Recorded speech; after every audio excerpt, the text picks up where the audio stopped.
Weche mopondo, weche mopandi, inyenyo elela. Kineno kokuo kuomi matiende ni onge. Isebe. Ne sigana mamulongi mani, sigandi joluo, joajawa. Jothum mokwongo kapok waduogo kuom joangla. Ong'eane life mar jothum gi familia margi. Ineno. Luo Trending Nation ni ong'ala manyime mar gundo ni wechegi kaka gitimore kod ng'ama otimogi maonge deo wang'. Ochiem to chiem mariek nikech be samoro. Tudri kodwa seche duto, ndalo duto, kinde duto e tong wang' mbui mar YouTube, TikTok, Facebook mondo yudu wechegi kamora mora maintie mana kar bedo. Kete mana kai. Kete mana kokidwa kete kata wabro keti gi thuon. Luo Trending Nation, LTN. The best ahead of the rest.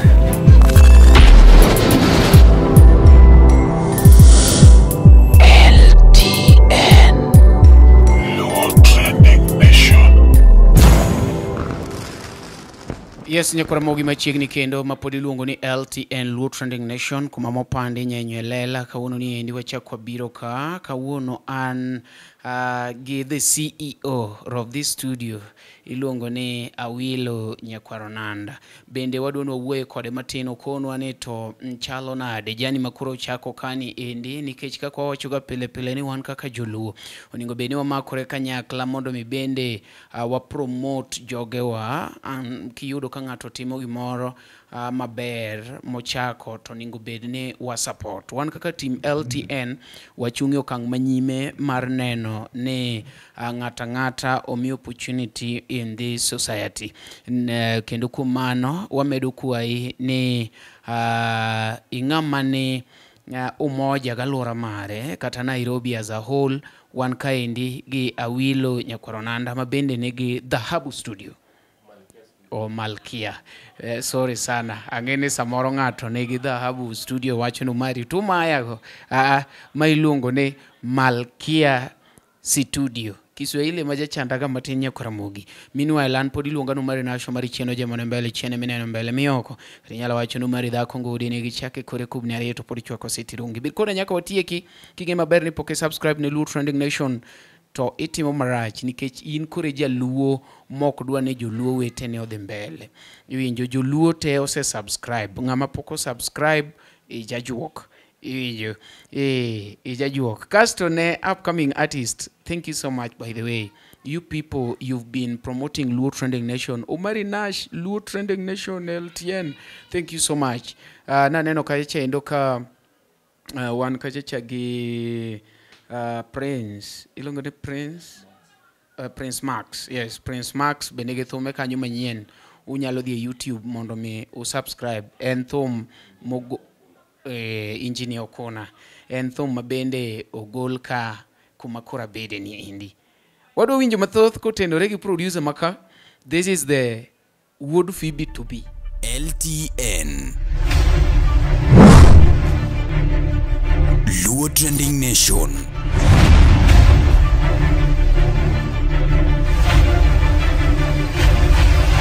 Mopandi inyenyo elela. Ero kamana inyenyo Nyakaramogi machiegni kendo ne wan kachacha kuma bende ne wakoni ne kawuono wan gi wendo marwa midendo ni Awilo Nyakwaronanda. Adwa dhi miye thuolo kanyo no endo kungo konwa location okonwa bende sigande kaka nochako tije makoro en go kani indi to konwa ni to my main job koso my is just a partial job. Jatelo kikungi ka thuolo ni indi bende ikungi mosi oganda jo Kanyanam. Erokamano mari Nash. Kachako gi nyinga mokwongo nyinga mar M-Pesa luongano Mondi Alfredo Nyango. To nyinga mar tich en Nyakwaronanda. Koro Awilo ne nyinga mane ago kapod ani school. Noch ni iluongana Awilo juu nahero thumbe mag Awilo Longomba. Koro ne iluongana Awilo. Koro Awilo to nuo ki school. Koro kana achako tich koro achako adonjo koro ado bedo producer. Koro kanye maketo producer Awilo Nyakwaronanda. Nyakwaronanda. Koro in short koro Awilo bet kando koro Nyakwaronanda dhano Awilo Nyakwaronanda gini bor bwana. koro ng'ade nyakwaro nanda koro ithumbe te magolido ka ibro winjo nyakwaro nanda the producer koro ana home awodu Kenya but sani location madaki adaku moja 3 kwa maji next to Super Love Primary School kanyo mwanegi studio Malkia Studio koro kidwa richa nembi nantie angna miu kanyo kwa tieko miwa sigandi matin kaka ichako tiji mar bedo Medosa iluongo ni ing'eni ng'ama engineer neno ka simu chanda ka we akwonga gine we akwonga alor ang'eni nitie jomoko nitie mabro wacho kanyo ni umari tindo kumak simbe koro we akwonga dhi ndege mondo wakwongo tiek suguli iluongo ni shughuli kwa Kiswahili lakini wan kaka oganda joka Nyanam ne an gi suguli koro we atim ng'ade Nyakoromogi kopo ni igocho na tineno koka mako hapa ne ing'eyo gimwatimo ineno ka kwatime miwa sigandi matin Omari back in 2022 kanye mana bedo kod nagombo mondo abed kod studio koro in 2022 manoido job koro natimo savings takao tang'iewo gimo matin achiel taketo kanyo koro kana seng'iewo gik moko baketo pana studio dwaro gini koro amwan koro thumanya record nade abet mapen to thumanya record nade menyiso ni kuonge nyiew tools kapok ing'eyo production kora bet gini kora nyange record nade donga sebedo gi maraba ang'iyo gima requirements ema dhi bang'iyo baketo piny tabet piny ta ang'iyo wan gi producer kacha Wood Phoebe wan gi Javan then Awiko mage mane entie machiegni koro Wood Phoebe no kanyal access enwachne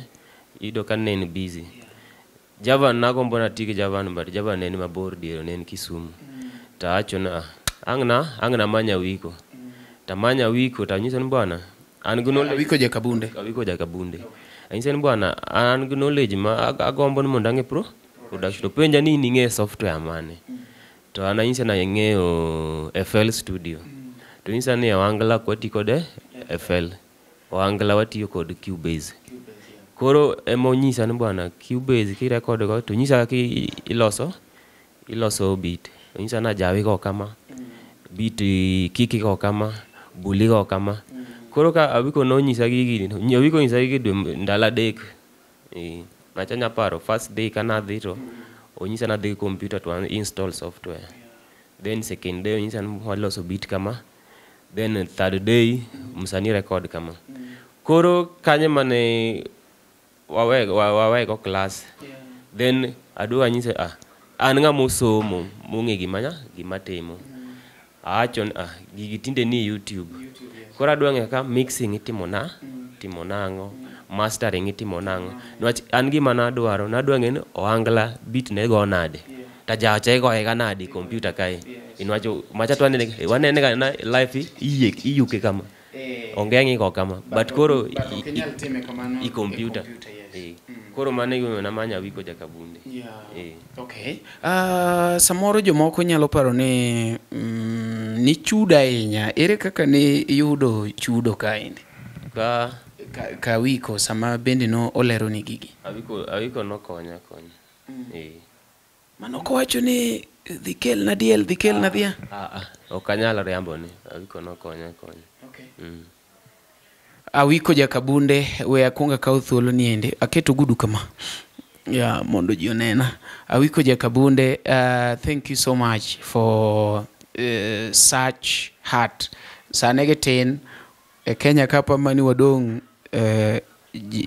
nyocha wadong ji areyo an gi Prince enda sani adong kenda sani en Umari National koro sani wanyalo wacho ni wadong en Umari gi Awiko ilong na Awiko min Liz thank you so much yudo ng'ama chunye chalo kamano tek sani udong man Umari kende minyalo yudo ka nigi chunyno otherwise jok modong te aija industry ka to tek mondo mi yud ng'ama chunye chalo kamano koro niduogi timo courses modong kendi e yot gi YouTube man koro nini wifi kora donya ta ma itimo nang'o, effect ni ikiade to obehave nang'o. Ang'o mono inspire mondo ibed producer? Nikech nitiere gik mang'eny kata mana mane entertainment industry kama inyalo timo. Ninyalo bet kata mana videographer, ninyalo bet gik mang'eny nitiere minyalo tim. Ninyalo kata mana tuwe sound. Ang'o miyo in chunyi nodhi mana e music production? Chunya nodhi music mari, nwach ni inyayudo nahero thum. Koro an ninyayudo ka anyalo wero wende ng'ato ipenja, tiji were mana gimen mari. Koro aneno na anya bedo jathum kose, then aduoga paro mar mondo abed jathum, wabed gi studio na kata anyaga record ya thum no. Mar mondo kika chanda na dhi studio adhi record thum. Koro anyalo paro during corona. During corona noyudo ka tich noduogo bolorore. Koro ne wadhi Mijengo koni waromo kod wasani. Koro kara wasani bende gomo na Mijengo. Yani life uduogo bolorore koro ginyalo go Mijengo. Tachon an koro okadwa wer. Wamanya kanyalo bedo tu producer. Nyaka ka wan ga Mijengo kana iso ga mabeshto bwana anto agombo bedo gi studio manjo moko bende inyayudo kata ni iso beshto moni idwa loso studio to ng'ato nyieri ni bwana kinyal nwach gin gi expect ni studio nyaki bed ot maduong', yani gin gi live recording upenyo to bwana gikata idwa pange ot nang'o tidwa ng'iyo gi nang'o yaki bed gi studio. Koro the time mane achake ng'ato shanga bwana yao kara nini gadier. Koro na bed jathum but baadaye na divert. To imbe ingi thumbe ni misegolo magi? Chiema na test studio na gola achiel but na achaka gole YouTube. To na gole. Chieng mini test studio ni igolo mari moro? Agolo mara moro. But kidugi winje tichaki gole. Winjo na budho no budho. Koro noyudo ka ne pok ang'eyo keyboard. Koro na were kod beat na download beat. Koro beat ni ado ng'ado beat ni ng'ato kara no download bo tiyo kode be. Koro beat cha ng'ato tiyo go tabenda setiyo go. Viewers to nomiya no chopo 500 gi taduoga gol acha na agolo thumani. But na were nyiri chendo na were kamano. Ipango ni idhi redo, yani bro time kendo koso iwiri gi thum sani koro imeje production? But lyrics go to ginti anyalo ng'ama dwara nyalo uso negi. Sadi kata gina nyalo nyiewo wer. Pesa iwuoyo ga kan. Talk tent. Nyakwaromogi wan kaendi gi Awilo Nyakwaronanda kaka winjo kanyono endo kata inyalo wacho ni producer Nyakwaronanda kaka iwinjo kowacho kanyono endo. Gin gik mage mabende ineno ka timore e ajawa kaendi ma in kaka producer makoro donjo ok digomb ni itimgi? Nitie gik moko ma maybe samoro nosewach kacha gi producers ma osebedo ka exist go eko to in koro igombo ni kidonjo tidonje idonji gi new style, ok digomb mondo inuo gik ma jok moko nosetimo. Gin gik mage moko igombo nuoyo? Gik moko gombo nuoyo mari iyudo ka ikawo thum ng'ato, for example inyayudo ni thum ni record, ng'ato record thum kata tiyo kata 2 years studio. Koro akawo thum ni ta ineno no mari sani ni malo taiso mari kawo thum ni wuon go notame chulo, kawo thum ni dhi mondi were. Mano gimoko nego be ni yie kata dichiel kata ko mari dhi chuli pesa marom nade ok onego be nwach inyayudo ka mostly sani moko na ywak ni thuma na record studio tayudo ka thumbe nagi ng'ato ngo launching gichopo nade launching kok producer mochiwo gi mano producer. Koro kanyo mago gik monego be ni dhano limit sana. In kaka producer kawuono biro gi wend enda mar osiepe, akelo ni pesa, ere gima inyalo timo? Wend enda mar osiepe, awacho ni an kora biro ne jaodo mari ne kanye jaodo mari we ni kora golo parodi, an musician we mari majiunge ni au mari togo parodi musician mamano thuma kenda pengo egesa gocho pengo jiweke apango Kagundo Road in kaka producer ang'o midhi timo to msani osebiro to biro gi wend ng'ato maybe en lyrics maybe en flow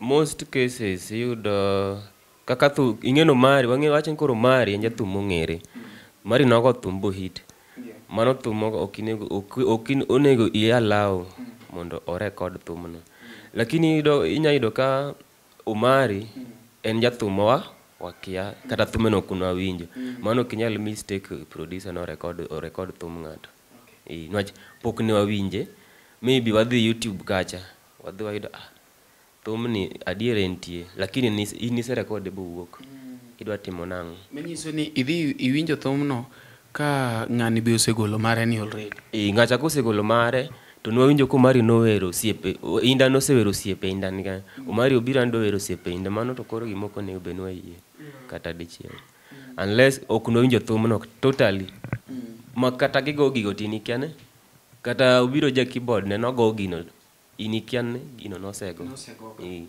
kadiere moko thum nokelo shida nyiri chalre te chal gi chiega mano koro wanyalo blame producer no gisetetea ne producers tiende ni producer chanyalo wuok mawach ni en thumno ne pok owinjo nowinje thum cha nowinjre ne en wer monowuotho werno Omari kidhi YouTube yudo ka thum nigi more than 2000 views mano thum owuotho more than 2000 mano thum owuotho mano thum ma ji owinjo but monende hundreds mano ko winje okay manyiso ni nitemo wacho ni thumbe monindo kaka an anyalo golo parody ka by the way abro golo parody be kae mondo mi bende uwinje lweta awiko nyakwaronanda koro ka golo parody ka kata thum to nindo ke thum to janind ga giji agolo thum ka to nindo advice ng'ato ne onyalo kawe to chako goe mondo winjre okanyal nwachan ma rekode okanyal ineno inyayudo a rekode to onindo okochopo kata 200 but producer moro maybe emoka odhika producer moro okochako duogo nana mamda rekode ano kare okanya record ni kenda chaka mi ng'ato nthume nonindo kawo thumni mano makosa okay in kaka producer gin gik mage ma itimo mondo ibed gi dongruok ing'eni kidonjo e industry iseneno fuok moko miwacho ni an adwa time kama an abiro record thum tagolo in 3 days kata abiro record thum tidhigo inere kaka itime ma unique Jaluo en janyadhi to ka nyadhi romo gi class to nyinga chiel ema waparo MC Suits Creation watwang'o sude mamiyo dhano loko wigi karango chien sude mag chuo kod joma mine African wears kata kaftanas fancy dresses kaunda suits celebrity outfits weddings and rural show outfits fashion designs corporate or staff uniforms ready-made suits custom wears and assorted tailoring. Neler mathoth limbui marwa mar Instagram at MCDbogo, TikTok at MCSuits, Facebook at MCSuits Creation. Kata urno kwayo marie namba wa mar WhatsApp maen 07 100 333 720 kata 07 24 804 183. MCSuits Creation. Quality and good service is our priority. Oteni ukeli code LTN Luo Trending Nation Mopandi Inyenyo Elela. Yes, nyakora mogi ne wani break kanyo kuma bende ne wawinjo lendo mopogore opogore kanyo. Pod wadhi mbele gi twak kod engineer kata midusa iluongo ni Awilo Nyakwaronanda ma bende ne osechako kaka chendo kokoni location mare kata kuma oyudore. Wacho ni oyudore Umoja 3 kwa maji Boot Super Love Primary. Ka in kanyo bende nyalo manye achiel namba ma bende odhi miyo wa kanyo no endo. Kata bende pod nyalo manye e mbui kacha mano kokalo maybe TikTok, Facebook mare, YouTube mare koponi en go kanyo no endo dhi leronwa achiel kachiel. Ne pod wadhi mbele gi sigande ma bende watemo daso dhoge kacha endo konwa kaka osebedo koringo, kaka nosechako gine ni endi shite ma samoro osebedo kokale to gi ka ng'ato bedni bende dwa chako gimotimo ni endi gin gik mage ma bende onyalo luwo mondo mi wadongre uru achiel kachiel kaka joluo. Bende mer parne ng'ata manoko kanyo koponi ng'eni in Nairobi galuora mare to chunyi gombo mondo mi be inyalo yudo kumigolo e wer gi bei moyweyo, inyalo manyo Awilo Nyakwaronanda. Ne pod wadhi mbele gi twak. Ne wachopo ma place kama ni penjo ni gik mage manyalo timo mondo kik gwenyruok moko bedie kaka ma osebedo ka producers moko timo mondo mi bed unique. Mondo ibed unique. Yes, gik ma in idwa timo kaka Awilo Nyakwaronanda. Ok ni adwa natime kaka Wood Phoebe, ok ni adwa natime kaka Kido Jaugana. Mari maketimo tiwacho ni kaka Omari chako ni ne maningeni odwa timo comedy TikTok kacha. Koro kochako ni ne to ngata ngaro singeni mano Omari.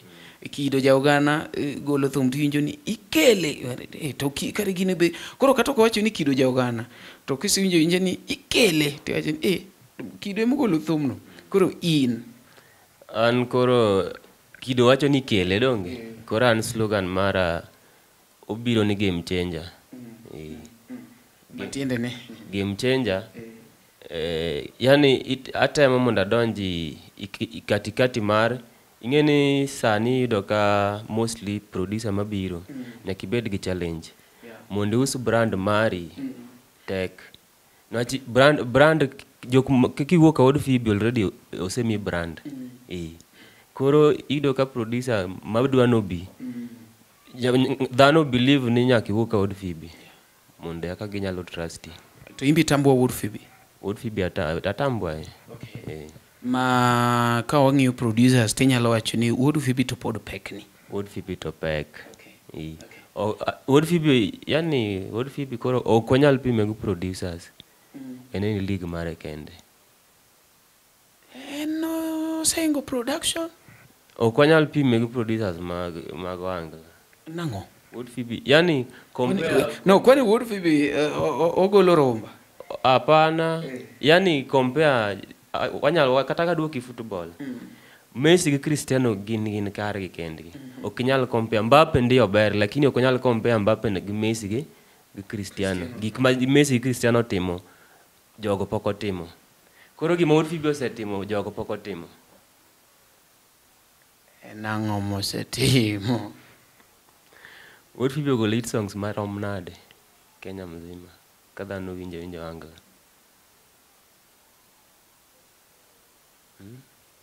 Wood Phoebe ngom thumbe mosegolo udongo swagi ni omidhano otambo angla. Prince Inda omidhano tambo angla. Inya ido ka angla kamora na midhi ng'ato winjo angla. No winjo beat ko winjo gima ng'ato wero. Bito los kanye. Barikiwa studio. Manene. Okay, roughly koponi eti wechiwo number 1 to 5. Be if each anyway.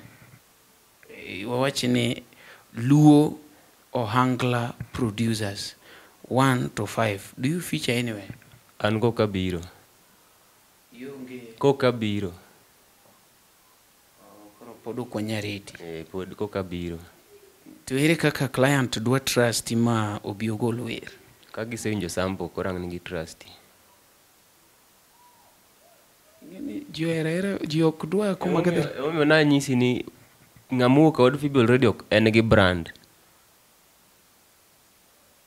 en kose yawo studio ten already en gi client okomany client awuok Barikiwa kowacho ni thumbe indago an mana record ga ise trust mane momiyo Awiko en ng'ama loso brand ne kende Awiko struggle taking'o ka Awiko nochako jama no struggle mondo ochak bedo ni kore en nying bwana loso brand ok yot mokuongo iyudo ni for example iyudo ka ng'ato wuok od Phoebe to pod ochayo od Phoebe omiye brand kone obeno chaye ng'ano omiye brand en ok owuok oyawo studio koko chako manyo brand nowuok achaka ng'acho osemiye koro od Phoebe is a brand.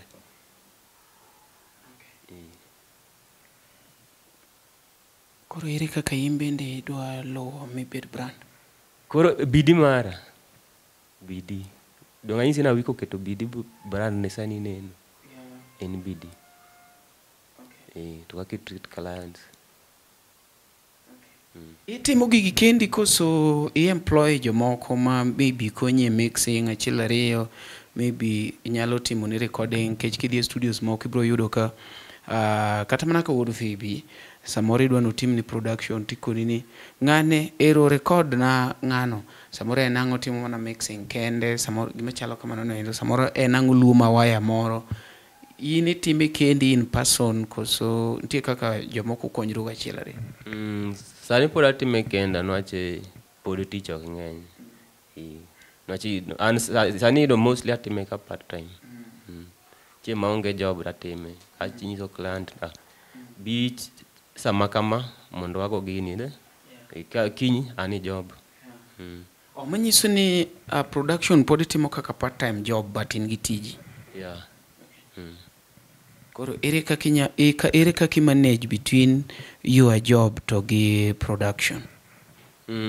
Job iyudo ka job in a week adonjo 4 times a day in a week koro days modongo anof iyudo ka anya donjo 2 days ka donjo day anya nyisi ni bana kini comfortable record na night koro ibiro to record night maybe ka donjo night ibiro day to record day then koro odiochienge na mag off aloso ni thum koro an koro kik ibed garaka nwach thumbe kibedo garaka to ok nyal wuok maber nwach mostly do ka producers ideas biro gotieno sama nindo nyalo ka ne nindo to thum chan nitie gima winjo monego be nago agoyo koro ideas mostly biro baadaye koro kinyalo riko ja producer no gol ni record kawuono kiny dware.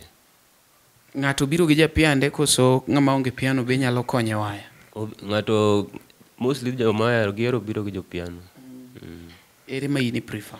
Obi gi japiano mar mondo kidwa go weche te biro go thum machalre bogon akang'ani ka sigol na to bit achiel en bit achiel ma ko omono iwero ng'ani bit en machacha. Koro recommend ni ng'ato bi gi japiande. Aya, nitiere be gik ma ji wacho kanyo ni tich nyaka losi, especially studio band. What is your take on this? You believe ni gigo gin gik mitimore koso gionge koso gitimore in ema ok idwage? Mago gik maonge. An gima ng'eny tich en bidi mari to kaka gi trust ma ng'ato trustigo. Sani ka ng'ato wacho ni ichulo gimoro 50,000 kata 40 tichako yudo clients. Okanyal ka gini to aweyo bedi. Tich ok losiga. Dongo yie mi nyaka trial wacho ni kare tem 1 month moro ka jogo biro to koro ichak chudo. Mano gima biro rumo. Teko ko rumo. Koro in ok believe ni e gigo. Mago gima onge. Jothum gi ere ng'ama bende bet dit ma ji ong'eyo misa record? Yaka chako na Prince Max ema Panji ong'eyo. Nyango Mayienga ne wa record but ok natieko project nwach ni shughuli moko nodhi dala. Koro gisane Prince Max ema isa record? Nitie joma se record Odhis Bambambao, Odhis Bambambao se record ariyo. Manyiso ni isebedo mana kirecord upcoming artists. Upcoming dong wan kae mar mondo wakony upcoming. Koro upcoming go mwakonyo. Kawuono ka endo miyi offer ni odwa ni rekode, ere kaka inyalo winjo kata giminyalo timo? Koso inyalo wakone ni an pod atin ratego e kumoro? Tich kosemiyi nyaka itim. Koro kobiro mondo warekode, an atim ang'o mondo atamo dong warekode. Dong warekodwa sani, Prince Indah sani. Koro ok ni kobiro idhi tense ni jathum maduong'. Obendo bira wer kaka jomoko biro wer. Koro Indah en brand. Koro ka ng'o biro in ma koro thum idhi loso ne. Koro maybe thum no nyalo usi katin be. Nyakoromogi, iwinjo kaka jatelo wacho, gimomorago ni opako engineer Wuod Phoebe, kendo wacho ni engineer Wuod Phoebe should not be compared to any producer in Luoland because en ne league ne yore. Bende winjo ko wacho kae chendo ni eno accept ni pod en ng'ama biro, but ing'eno kikwano nana achiel ariyo adek ang'wen abich ng'ama itambua koro wagol Wuod Phoebe, wawach ni Wuod Phoebe to baba yao. Koro number 1 2 3 4 5 producers in Luo Nyanza. Number 1 Javan Makajudo. Chui Mkali. Sauti Rumba. Number 2 Sauti Rumba. 3 Jefu Nyatanga. 4 Awiko. Iluongo ni Omin Liz Jakabunde. 5 Eka Kido. Kido ja Uganda namba 5, Awiko namba 4, Sauti Rumba namba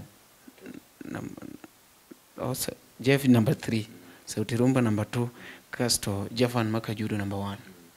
Ang'o mi prefer Javan Makajudo? Gima bende otimo masawa minyalo wacho ni o deserve mondo mi obed top producer? Javan nigi talent. Javan inya wacho no best all round. Javan nigi talent. Ewer, ewaya, mora. Javan ber gi mora. Lyrics. But Wuod Phoebe to podo inge. Wuod Phoebe en any league ne mare. En kende. En koro wawe pime. Idwa pimo Messi gi Mbappe gini kata gala. Koro waduogo e level moro ni. Koro Javan is the top producer. Iwacho ni gimomorigo en talented all round.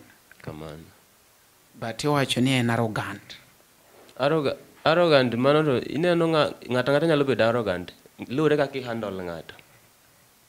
The way mi handle lego kako bende bro approach. Kati bende inya bedo arrogant kalure ng'ani approach nang'o mari. To be iseyudo chance wuoyo kata gi Javan kaka fellow producer? Wasewuoyo. Anya paro I think last year but one. Kapod en Kisumu adhi lime but noyudo ka ne en busy. Diere jane pod en molem kocha. Owuoyo matin but noyudo ka aduogo Nairobi, noyudo ka book gari Kisumu itanene aduogo. Koro ok nwatiyo ne en busy. Ang'eni organization mag studios pogore, in ka ng'ato dwa yudi, nitiere kako kuongo contact manager gigiteko so in emimanyi one on one? I need a one on one. Okay. Inyalo miyo gi namba ni kasti kongi kaka be ginyalo yudi e mbui kacha? Namba matiyogo en 0792 0792 205 664. 664. Mano namba producer. Koro idhi kache chendo tigocho ni achiel kachiel. Facebook, TikTok, kuonde modong' gite? Facebook, TikTok, Twitter, kamora muri longana Nyakwar Onanda the producer, Nyakwar Onanda. Facebook Nyakwar Onanda Pro KE. Yani POR hiyo ni producer. Then KE ni Kenya. Sa juu doing any producer. Kore nyaka ibed worldwide. Hii ni yake ya Kenya ya Mano Facebook. Facebook, TikTok Nyakwar Onanda. Twitter Nyakwar Onanda, Instagram Nyakwar Onanda. In gi YouTube ko so wer no wango yi me woe. YouTube onge. Okay. Adwa ni bende kawo microphone ni wuogi jopiny mawinjo wa kaya chaendo, maybe inyalo chiwo kata mana advice moro matin ne our fellow, and then bende inyalo paki osiepe moko ma osebedo kochung' kodi kanyo to gi wachni ma in godo inyalo wacho ni wachna chane an godo to Omari nokomiya thuolo mondo me awache, koro chuna mondo wang'ad gi kanyo, koro inyalo kawo kacha mondo mi bende ing'e kamera. Kena mi kamera idong kendi kosiluore. Ana sawa. Aket kamera. Ana sawa. Beda kodi. Kwani dhi kanyo. Ado kono producer, ado kono director mondo uyuai ire mokuru zoom kendi. Okay. Yuaya. Nyakораmogi, be isebedo gi achiedh nade ka ipenjori kama inyalo chwalo lendo magi ne jopiny? Obed lendo mag ohala, lando nyasi kaachiel kod lendo mamoko mathoth. Bas, kik ibed gi kionko moro amora nimar LTN Luo Trending Nation ni ka nikech in. Wan kod jolendo man gi oteku kendo nigi lony mamalo mar chwalo ni lendo meki ne oganda. Ne ler mathoth tudri kodwa e nembniwa magin 07 1 9 2 3 2 bende nyalo oronwa ote e luotrendingnation@gmail.com. Lendo manimba mana gi LTN Luo Trending Nation.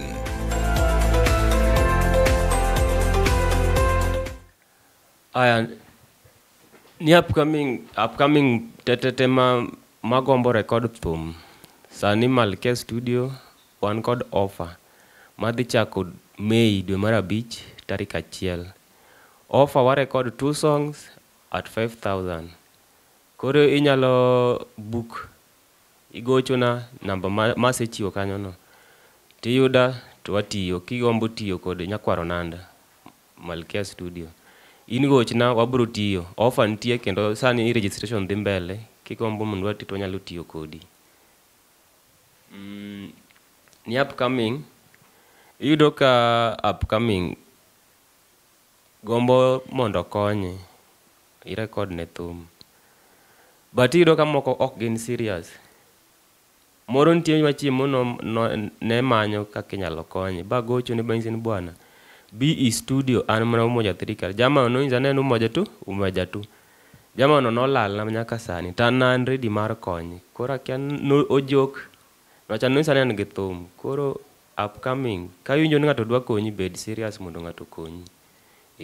Ikia gima odwa no konyi. Ywak mondo konyi. Koro wakonyre both sides. Ikonya to takonyi. LTN Luo Trending Nation.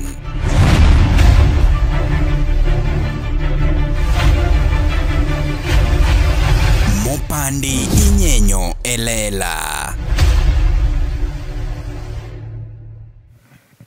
Iro kamano Nyakwaramogi, apani iwinjo kaka jatelo wuoyo kanyo no endo. Owacho ni nitiere upcoming moko mabende samoro dwaro mondo konygi, lakini kosechiwnegi chance no to giduogi weyo makoro chalo mana gima ng'ano ne chunore mondo konyi. Apani iwinjo kanyo no endo, kendo apani ng'amani oko kanyo ka in upcoming to in gi timno idhi loko. Mano gima kata bende ase experience chien kacha e achiel 2 3. Ng'ato dwaro kata ni ogolne video, olosne poster, olosne visualizer, gik machalo kamano no endo, ma upenji bei moko ni kanyo to kanya chope makori koni tinya chopo kanye. Kichaki kochako koni gima en kone sawa abiro konyi mana nikech in upcoming. Idhi yudo ka kendo koro ochako dhi olal. Ka gigo timore nyaka e music production, then kanyo utimo marach. Kapok watieko bende ang' nagombi chak inuone gi namba dichiel, chak migi location mondo mi ng'ama kore kodonje live kwa dhi mbele nyalo yudi yo mayot. Location achaka no location anu moja 3 kwa Maji Police Station next to Superlove Primary School. Kisechopo kanyo tigocho na 0792 205 664. Offer pod dhi mbele registration yakancho wachako. Koro register mondo kochopo tarik 1 dwe mar 5 wachak tich. Wa record 2 songs at 5,000. Watimoni promotion, gimoro amora watimoni. Erokamano Nyakoromogi, wachakore muru kendo next time mapod iluongo ni LTN Luo Trending Nation. Waromuru Malkia Studio. Weche mopondo, weche mopandi, inyenyo elela. Kineno kokuok kuomi matiende ni onge. Isebe. Ne sigana mamulo ngimani, sigandi joluo, joajawa.